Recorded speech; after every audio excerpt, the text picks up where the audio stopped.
kulan ballaaran oo isugu yimaadeen culumaa diinka Soomaaliyeed ee ku dhaqan Kenya loogana hadlayay abaaraha ba'an ee xilligan ka taagan dowladda deegaanka Soomaalida ee Itoobiya ayaa maanta lagu qabtay magaalada Nairobi. Kulankan ayaa wuxuu daaranaa sidii gurmad loogu fidin lahaa dadka ku xoolo beelay abaaraha ku dhuftay dowladda deegaanka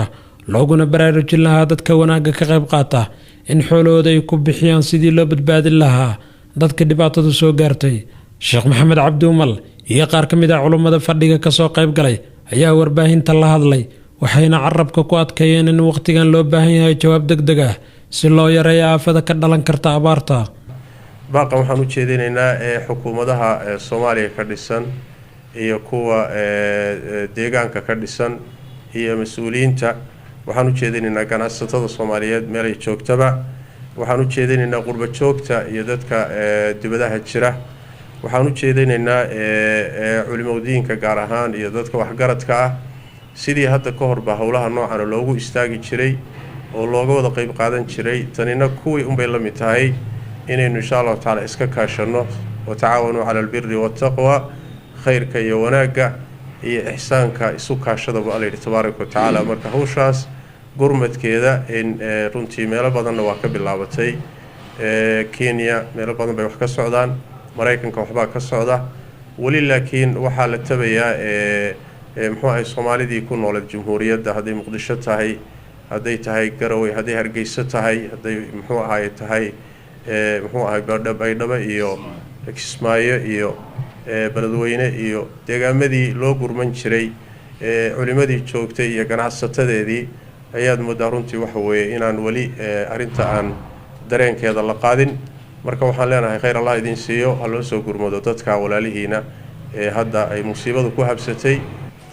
xaaladka maanta dadkii oonbay u baahayin biyihii baa meel laga soo qaata la laayahay waxaadna ogtihiin nabigeen inuu noo sheegay sallallahu alayhi wasallam nin inuu u imaaday ay ooman oo oon u dhimanaya ceel inuu galay eygii oonkiisa dhibaatada haysay intuu arkay ayuu ceel galay oo qofkiisa uu biyo ku soo qaaday eygii buu waraabiyay oonku u dhimanayay eynka waa noolaaday eyga hadduu noolaaday nintii ideed ficilkii uu sameeyay darteed buu ilaahay janno ku geeyay eygii maxaad u malaynaysaa ninkii shucuubtu ay degan yihiin Soomaalida Itoobiya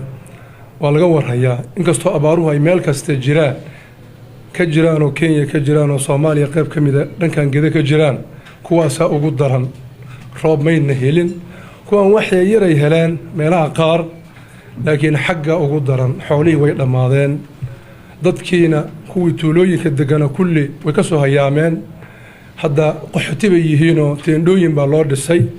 aad iyo aad bay macluusho ay u weyn tahay marka muslimiintaas waa inaan badbaadinaa waa eheladeenna waa qaraabada waxaynu heli karaan aan la garab istaagno culimaduna meel walba ay joogaan iyo deegaanka ay joogaanba ama gudaha deegaanka ha noqdo ama jamhuuriyadda Soomaaliya ilaa Jabuuti ha noqoto ama qurbaha iyo jaariyadaha ha noqdaan waxaan rajaynaynaa in loo wada istaagi doono. Saciid Qarafaan, Universal TV, Nairobi.